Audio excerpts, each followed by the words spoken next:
இந்த ஆண்டின் இறுதி வாரத்தில் பெரிய பட்ஜெட் படங்கள் எதுவும் வெளியாகாத நிலையில் 11 சிறிய பட்ஜெட் தமிழ் படங்கள் வெளியாக உள்ளன. இது குறித்து நமது செய்தியாளர் விஷ்ணுவிடம் கேட்கலாம். விஷ்ணு, இது சிறிய பட்ஜெட் படங்களாக இருந்தாலும் சினிமா பிரியர்கள் மத்தியில் பெரும் எதிர்பார்ப்பை ஏற்படுத்தியிருக்கிறது. என்னென்ன படங்கள் வெளியாகின்றன, முழு விவரங்களையும் பதிவு செய்யுங்க. நிச்சயமாக 2023ஆம் ஆண்டின் இறுதியாக ஒரே நாளில் நேற்றைய தினம் 11 தமிழ் திரைப்படங்கள் திரைக்கு வந்துள்ளன.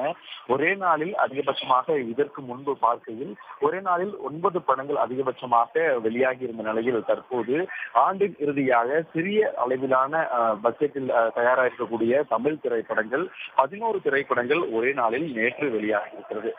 இந்நிலையில் அதாவது பெரிய பட்ஜெட் திரைப்படங்கள் வெளியாக இன்னும் 2 வார காலம் இருப்பதால் இந்த புத்தாண்டு மற்றும் தொடர் விடுமுறையை பயன்படுத்தி சிறிய பட்ஜெட்டிலான 11 திரைப்படங்கள் நேற்று வெளியாகிருக்கிறது. அதில் குறிப்பாக மன்சூர் அலிகானின் சரக்கு, சோனியா பாக்கியராஜ் இணைந்து நடித்துள்ள 3ஆம் மனிதன், சுரேஷ் ரவியின் நந்திவர்மன், வட்டார வழக்கு, மதிமாறன், ரூட் நம்பர் 17, ஓடவும் முடியாது ஒளியவும் முடியாது, ஜெய் விஜயம், பேய்க்கு கல்யாணம், மூத்த குடி, டிக்டாக் என்கின்ற அந்த சிறிய அளவிலான பட்ஜெட்டில் தயாராகக்கூடிய 11 தமிழ் திரைப்படங்கள் திரைக்கு வந்துள்ளன.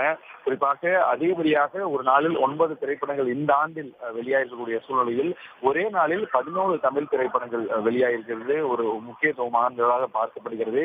அடுத்து பொங்கலுக்கு, அதாவது 2 வார காலம் பெரிய படங்கள் வெளியாக 2 வார காலம் உள்ளதால் இந்த 11 திரைப்படங்களும் தங்களுடைய தற்போது திரையரங்குகளில் வெளியாகிருக்கிறது.